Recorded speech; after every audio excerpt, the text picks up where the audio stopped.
Hello guys, I'm Honche Konyak and welcome back to my YouTube channel. Achibi amnikan osore gana gaule ase amnikan thumbnail ni already tiklu ase koina ami akha gre ase.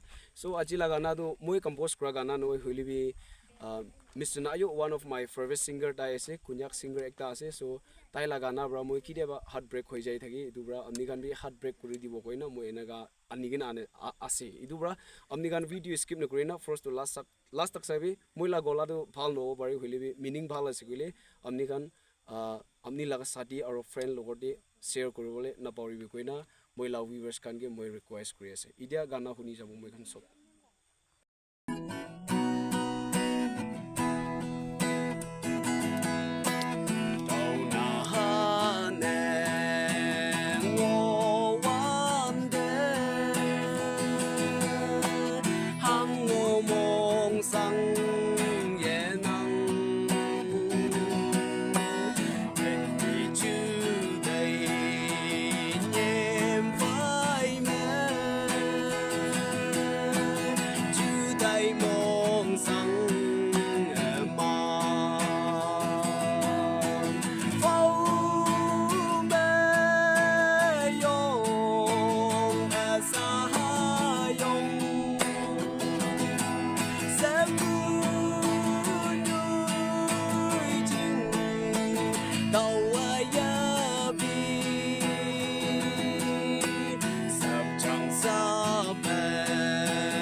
nhân